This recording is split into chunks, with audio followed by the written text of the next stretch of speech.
Assalamualaikum warahmatullahi wabarakatuh. Saya Tiffany Yuliansyah dari kelompok Praktikum Petrologi 4 ingin menjelaskan mengenai batuan mafik, intermediate, dan kalsit. Pada sampel pertama, batuan memiliki warna segar coklat kehitaman dengan warna lapuk coklat keabu-abuan, memiliki fenokris 70% dan massa dasar 30%, derajat kristalisasinya holokristalin, kemas equigranular jenis vanaditic, ukuran kristalnya coarse, bentuk mineral hipidiomorf, dan indeks warnanya mesokratik. Lalu, komposisi mineralnya didapatkan kuarsa sebanyak 10%, alkali feldspar yang berwarna kecoklatan sebanyak 60%, plagioklas yang berwarna putih terang sebanyak 5%, dan mineral mafik yang berwarna hitam sebanyak 25%. Lalu, ada perhitungan normalisasi. Ada dua jenis perhitungan normalisasi yang kita gunakan. Yang pertama, untuk menghitung kuarsa, kita harus memasukkan jumlah kuarsa yang kita temukan pada slide sebelumnya, yaitu 10%, dibagi dengan jumlah kuarsa ditambah jumlah alkali feldspar, ditambah jumlah plagioklas, dan jumlah feldspatoid jika ada. Lalu hasilnya dikali 100%. Perlu dicatat bahwa jika terdapat kuarsa pada suatu batuan, maka tidak terdapat feldspatoid pada batuan itu. Begitu pula sebaliknya. Dengan ini, penghitungan pertama didapatkan kuarsa sebanyak 13,3%, alkali feldspar sebanyak 80%, plagioklas sebanyak 6,7%, dan tidak ditemukan feldspatoid yaitu 0%. Lalu pada penghitungan normalisasi kedua, kuarsa tidak dinormalisasi lagi dan jumlahnya ditulis sebanyak 13,3%.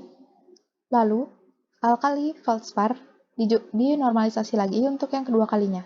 Caranya yaitu hasil normalisasi pertama dari alkali feldspar dikali dengan 100 dibagi dengan jumlah alkali feldspar normalisasi pertama dan jumlah plagioklas normalisasi pertama. Lalu dikali 100%, maka dihasilkan 92,3%. Begitu pula dengan normalisasi kedua plagioklas, maka hasilnya 7,7%. Maka dengan ini kuarsa digaris tepat di sini sebanyak 13,3% dan alkali feldspar 92,3% dengan plagioklas 7,7%, maka garis biru ini melambangkan bahwa batuan tersebut ditemukan bernama trachytic rock. Batuan trachytic terbentuk langsung dari pembekuan magma yang bersifat asam, di mana proses pembekuannya berada di daerah pipa gunung api yang berada tidak jauh di bawah permukaan bumi. Batuan ini banyak ditemukan di daerah Gunung Muria, Rembang, dan Jawa Tengah. Kegunaannya, trachytic biasa digunakan sebagai bahan bangunan, terutama untuk pelapis lantai dan pelapis dinding, dan pembuatan ornamen atau tegel dan ubi. Lalu ada sampel kedua, memiliki warna segar coklat kehitaman, warna lapuk keabu-abuan, dengan fenokris 40% dan massa dasar 60%. Memiliki tekstur derajat kristalin holokristalin dengan kemas equigranular jenis vanaditic, ukuran kristalnya fine, bentuk mineral hipidiomorf, dan indeks warna mesokratik. Didapatkan komposisi mineral utamanya yaitu kuarsa sebanyak 10%, alkali feldspar yang kecoklatan berwarna sebanyak 65%, plagioklas yang berwarna putih terang sebanyak 5%, dan mineral mafik yang berwarna hitam 20%. Lalu penghitungan normalisasi didapatkan bahwa kuarsa sebanyak 12,5%, alkali feldspar 81,25%, plagioklas 6,25%, dan pada penghitungan normalisasi kedua didapatkan alkali feldspar sebanyak 92,85% dengan plagioklas 7,15%. Dengan ini batuannya bernama trachytic rock. Batuan trachytic seperti tadi terbentuk langsung dari pembekuan magma yang bersifat asam, di mana pembekuannya berada di daerah pipa gunung api. Kegunaannya bisa untuk bahan bangunan, terutama untuk pelapis lantai dan dinding. Lalu sampel ketiga memiliki warna segar abu-abu kehitaman, warna lapuk abu-abu keputihan, fenokrisnya 25% dengan massa dasar 75%. Derajat kristalisasinya holokristalin, kemas inequigranular jenis vanaditic, ukuran kristalnya very coarse, bentuk mineral vanidiomorf, dan indeks warna mesokratik. Lalu, komposisi mineral utama didapatkan kuarsa yang berwarna putih agak transparan sebesar 20%, alkali feldspar 4%, plagioklas 70%, dan mineral mafik sebanyak 6%. Hasil normalisasinya ditemukan bahwa kuarsa sebanyak 21,27%, alkali feldspar 4,25%, plagioklas 74,48%. Dengan hasil normalisasi kedua ditemukan alkali feldspar 5,4% dan plagioklas sebesar 94,6%. Maka nama batuannya didapatkan adalah dacitic rock. Dacitic rock, batuan dacitic. Magma dacitic umumnya berkembang di zona subduksi, yaitu di lempeng samudra yang relatif muda yang menunjam di bawah lempeng benua. Saat lempeng samudra turun ke mantel bumi, ia akan mengalami melting atau pencairan parsial bersama dengan pembebasan air magma yang juga memfasilitasi melting batuan di sekitarnya. Magma dacitic kadang-kadang terlibat dengan letusan eksplosif. Magma dacitic yang kental dan kadang-kadang mengandung gas berlimpah dapat menyebabkan letusan eksplosif ketika magma mencapai permukaan. Sedangkan magma dacitic yang kental dengan sedikit gas akan keluar dalam bentuk aliran lava tebal dan secara perlahan-lahan membentuk kubah curam di atas ventilasi vulkanik. Kegunaan dacitic biasanya digunakan sebagai agregat atau batuan yang dihancurkan atau batu pecah. Agregat dacitic dapat dimanfaatkan sebagai material pengisi di berbagai proyek konstruksi. Dacitic banyak digunakan sebagai benda tajam dan dibuat sebagai benda utilitarian. Lalu sampel keempat memiliki warna segar coklat kehitaman, tidak memiliki warna lapuk.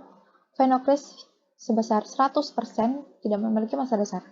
Derajat kristalisasinya holokristalin, kemas inekui granular jenis afanitik, ukuran kristalnya coarse, bentuk mineral hipidiomorf, dan komposisi indeks warnanya leukoplatik. Didapatkan kuarsa sebesar 30%, alkali feldspar yang berwarna sedikit kepingan sebesar 40%, plagioklas 8%, dan mineral mafic 22%. Lalu, penghitungan normalisasi didapatkan kuarsa sebanyak 38,47%, alkali feldspar 51,28%, plagioklas sebanyak 10,25%, dan pada normalisasi kedua didapatkan alkali feldspar 83,34% dan plagioklas 16,66%. Maka didapatkan batuan tersebut adalah rhyolitic rock. Batuan rhyolitic biasanya terbentuk dari magma granitik yang telah didinginkan di bawah permukaan. Ketika magma tipe granitik ini meletus, ada beberapa batuan ukuran butir yang bisa terbentuk. Butiran kristal besar yang terbentuk di bawah permukaan disebut dengan phenocryst, dan batuan kristal kecil yang terbentuk di permukaan disebut ground atau massa dasar. Letusan magma granitik dapat menghasilkan batu rhyolitic, batu obsidian, batu apung, atau tuff. Batuan-batuan tersebut memiliki komposisi sama namun berbeda pada kondisi pendinginannya. Batu rhyolitic biasanya terbentuk pada erupsi vulkanik kontinental atau benua saat di mana magma granitik mencapai permukaan. Penggunaan batu rhyolitic adalah batuan yang menunjang pembangunan gedung. Batu ini digunakan sebagai pendamping konstruksi bangunan dan juga sebagai pelengkap ketika membangun sebuah gedung. Seperti halnya batu granit yang banyak digunakan untuk memperindah tampilan suatu bangunan karena batu granit dan batu rhyolitic ini cenderung mirip. Lalu sampel kelima memiliki warna segar biru kehitaman, tidak memiliki warna lapuk, komponennya 100% phenocryst. Dengan derajat kristalisasi holokristalin, kemas inekui granular jenis afanitik, ukuran kristalnya coarse, bentuk mineral hipidiomorf, dan indeks warnanya mesokratik.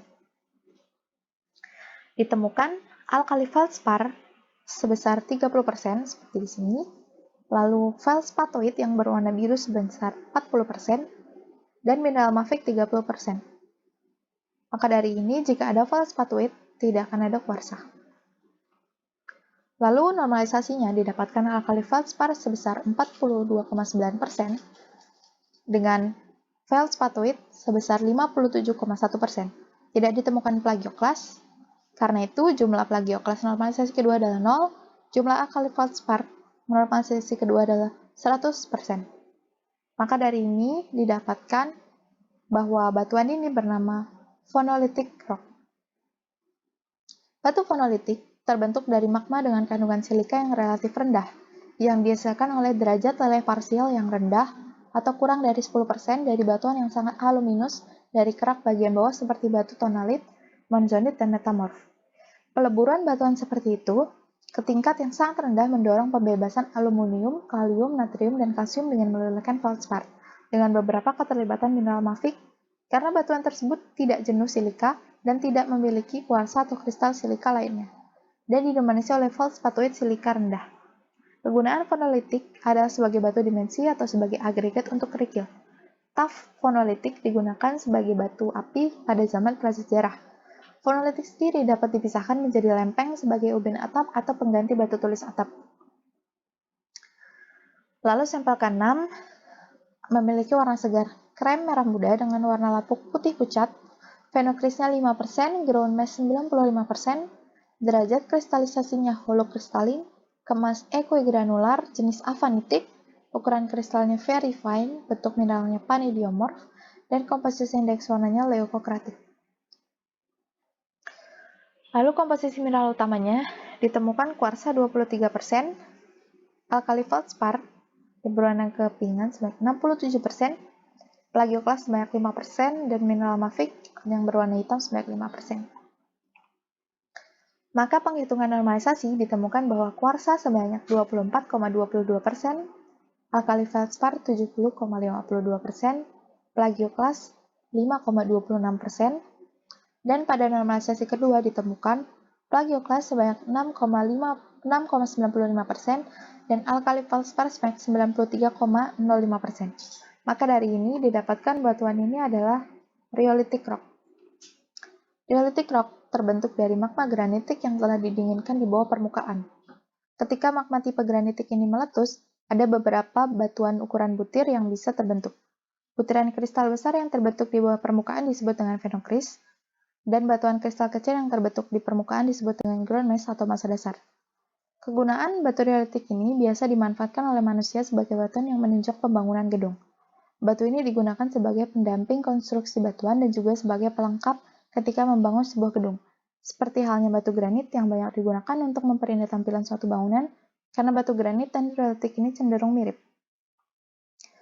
Lalu nomor sampel ke-7 memiliki warna segar putih, warna lapuk putih kecoklatan, komponen fenokrisnya 20% dengan massa dasar 80%, derajat kristalisasinya holokristalin dengan kemas equigranular jenis vaneritik, ukuran kristalnya fine dengan bentuk mineral panidiomorf, komposisi indeks warnanya yaitu leucocratic. Komposisi mineral utama yang ditemukan yaitu kuarsa sebanyak 30%, alkali feldspar yang berwarna kepingan sebanyak 5%, plagioklas sebanyak 40%, dan mineral mafic sebanyak 25%. Lalu didapatkan pada penghitungan normalisasi kuarsa sebanyak 40% dengan alkali feldspar 6,6% dan plagioklas 53,4%. Pada hasil normalisasi kedua ditemukan bahwa alkali feldspar sebanyak 11% dan plagioklas 89%. Maka dari ini ditemukan bahwa nama batuan ini adalah dacitic rock. Batuan dacitic umumnya berkembang di zona subduksi, yaitu di lempeng samudera yang relatif muda yang menujam di bawah lempeng benua. Saat lempeng samudera turun ke mantel bumi, ia akan mengalami melting atau pencairan parsial bersama dengan pembebasan air magma yang juga memfasilitasi melting batuan di sekitarnya. Magma dacitic kadang-kadang terlibat dengan letusan eksplosif. Magma dasit yang terkenal dan kadang-kadang mengandung gas berlimpah dapat menyebabkan letusan eksplosif ketika magma mencapai permukaan. Lalu kegunaan batu dacitic biasanya digunakan sebagai agregat atau batu yang dihancurkan, batu pecah, yang dapat dimanfaatkan sebagai material pengisi berbagai proyek konstruksi. Dacitic banyak digunakan sebagai benda tajam dan dibuat sebagai benda utilitarian. Lalu yang ke-8, batuan ini memiliki warna segar putih abu-abu, tidak memiliki warna lapuk, memiliki komponen fenokris 85% dan massa dasar 15%. Derajat kristalisasinya holokristalin dengan kemas equigranular jenis vaneritik, ukuran kristalnya coarse dengan bentuk mineral hipidiomorf dan indeks warnanya leucocratic. Lalu komposisi mineral utamanya yaitu kuarsa yang berwarna putih transparan sebanyak 50%, alkali feldspar yang berwarna kecoklatan sebanyak 10%, plagioklas sebanyak 30% dan mineral mafic sebanyak 10%. Pada penghitungan normalisasi pertama didapatkan kuarsa sebanyak 55,6%, alkali feldspar sebanyak 11,1%, dan plagioklas sebanyak 33,3%. Pada hasil normalisasi kedua, alkali feldspar didapatkan sebesar 25% dan plagioklas sebanyak 75%. Maka dari ini ditemukan bahwa batuan ini bernama dacitic rock.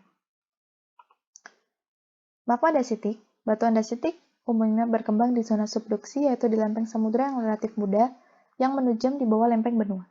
Saat lempeng samudra turun ke mantel bumi, ia akan mengalami melting atau pencairan parsial bersamaan dengan pembebasan air magma yang juga memfasilitasi melting batuan di sekitarnya.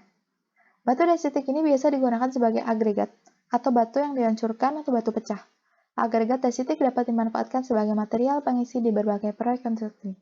Desitik banyak digunakan sebagai benda tajam dan dibuat sebagai benda utilitarian. Lalu sampel terakhir, sampel ke-9, memiliki warna segar biru kehitaman dan tidak memiliki warna lapuk. Komponen vanokrisnya 5% dengan groundnya 95%. Derajat kristalisasinya holokristalin dengan kemas equigranular jenis avanitik, ukuran kristalnya very fine, bentuk mineralnya allotriomorph dengan indeks warna melanokratik. Komposisi mineral utamanya ditemukan yaitu alkali feldspar yang berwarna kecoklatan sebesar 10%, plagioklas yang berwarna putih sebesar 20%, dan mineral mafic sisanya yaitu 70% yang berwarna agak kebiru-biru hitaman ini. Pada penghitungan normalisasi ditemukan bahwa alkali feldspar sebesar 33,3% dengan plagioklas sebanyak 66,7%. Pada hasil normalisasi kedua, ditemukan bahwa alkali feldspar sebanyak 33,% dan plagioklas sebanyak 66,7%. Tidak ditemukan kuarsa, maka garis ini bisa ditentukan berada di tengah-tengah. Dan perpotongannya ditemukan bahwa nama batuan ini adalah andesit rock basaltic rock. Batuan andesit basaltik adalah batuan beku vulkanik yang berasal dari pembekuan magma berkomposisi basa dari stratovolcanoes pada lahar tebal yang mengalir di permukaan atau dekat permukaan bumi yang diantaranya penyebarannya dapat mencapai beberapa kilometer. Batuan ini tersebar di sepanjang jalur gunung api baik yang masih aktif maupun yang sudah mati. Batuan ini banyak digunakan untuk konstruksi bahan bangunan infrastruktur seperti gedung, jalan, jembatan, bendungan, perumahan, landasan terbang, pelabuhan, dan lainnya. Ini adalah daftar pustaka yang saya gunakan untuk menjadi sumber referensi dari presentasi saya kali ini. Jika ada kesalahan kata, mohon dimaafkan. Wassalamualaikum warahmatullahi wabarakatuh.